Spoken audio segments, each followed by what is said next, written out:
HTKB, HTKB, HTKB. This is the house that Kamurai built. Time to get started. Alright then, you can see that I went ahead and got a dry erase board. It's a cheap, crappy Walmart dry erase board, but I haven't got my easel in yet, so I'm makeshifting. I've got a chair and some books. Lewis Adams' Hitchhiker's Guide to the Galaxy and the last 3 Harry Potter books in hardback. What I would like to talk about today is, levels as related to personality. This issue kind of popped up in a couple places. I was listening to the radio the other day and they were talking about giving handouts to people. Maybe a little scattered on this because I'm essentially pulling from 2 different discussions. One was Philip DeFranco mentioning something about how essentially money can buy happiness because people are less stressed and can handle more things when they have the money to do it, and they just generally worry less. So you have a very loose version of happiness, which we're actually going to talk about because this is going to pull off the other discussion, which I don't have a link to because it was on the radio, talking about something to do with handouts and upper class inheriting and into things, and it got me thinking about how people strive through adversity, how we're actually hurting ourselves by giving handouts.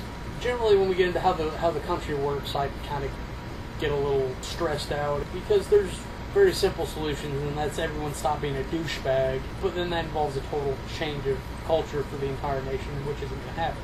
So if I'm a little scattered on what came from, then that's what. Moving on. If you think about it, you can make a definite argument for about money buying some version of happiness, and you can think about really attractive people tend to have worse personalities because they have to do less to get along in society. Now, if you think about the fat kid in your class who was funny, and you know what, it actually relates to a third topic. I'm going to put the link here. How the World Works is talking about how women aren't funny, and if I can find another video, I'll put it there. And that stems from, I think, women being generally more attractive, so men have to develop additional personalities, traits such as wealth and humor to compensate.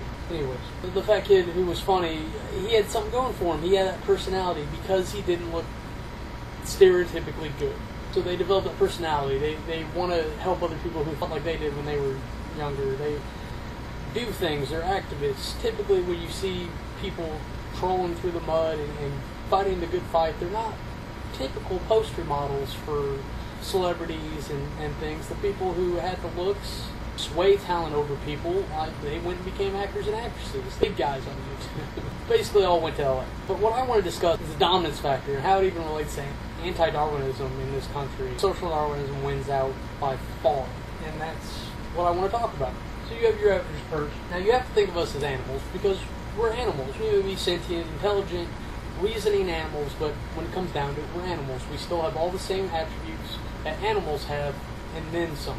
Why animals typically aren't people, but people are still animals. There are certain things that life forms, animals, what have you, need to live. Food, at least some kind of intake. I'm going to include water in there. Protection, or at least be able to feel safe from elements and onslaught.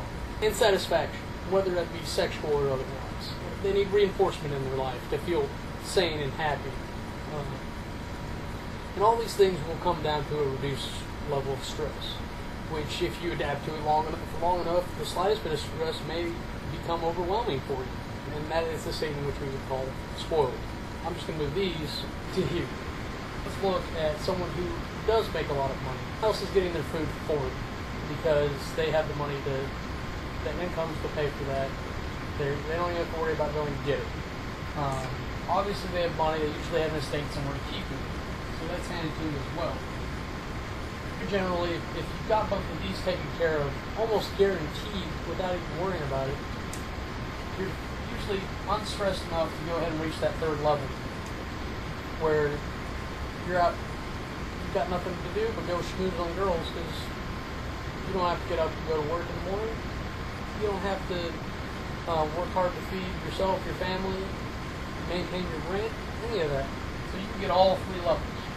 Let's take someone who doesn't make a lot of money. They may make enough money to bring home food, but of course if they got a home, they've got some kind of safety to keep themselves safe from other people and whatnot. To make enough for food, I'm not going to give it a big line because it may not be nearly as much as the guarantee on this side. People always need a sanity check, so it's going to come here. So they end up being somewhere close So you could end up with a graph or something that looks a little bit more like this. The lower poverty class. Someone who's having trouble making ends meet altogether is generally going to be barely making rent, if they're making it at all. They're going to be trying to make enough to feed themselves and possibly starve out of it. And still, they're going to feel like they're going crazy because the lower this is, the more stress they have. So more likely there's going to be some kind of factor in here like this. I know it's hard to see from there.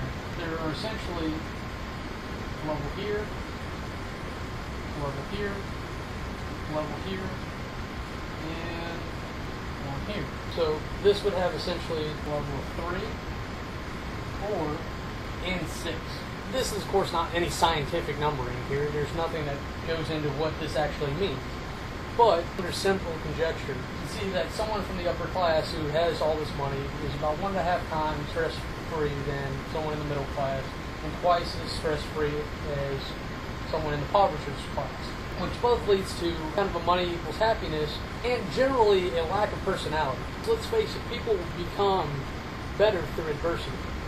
Overcoming adversity gives you a purpose in life. So having everything handed to you is often not a good thing. Whether it gives you a poor personality or just makes you incompetent on dealing with the world. Someone who has someone come in and change their underpants for them on a daily basis isn't going to know how to do it in real life on their own, and they don't have those things. That's often the same kind of thing that happens when people go to foreign countries to help out. You can't go and give them fish. You have to go and teach them how to breed fish, how to raise fish, how to catch those fish, give them seeds, and how to teach them how to grow it instead of just giving them corn. Getting to the dominance factor of this, because of these relative numbers, someone who may not be any more capable because they're upper class than someone who's lower class will feel twice as dominant to them as well. So it's actually a scaling up of, in this case, 3 levels. And it's ridiculous because in a scenario where, like, this is the stronger person in a natural world that would survive better, they're trumped out by the money here. This may not have been the clearest discussion, but it's something I want to try. Maybe next time I'll make some better notes. I hope you enjoyed this kind of thing. I hope that coloration shows up. I'm sorry if it didn't do that. I'll try to remember next time. I'm Kamurai. This has been confusing, but have a nice day.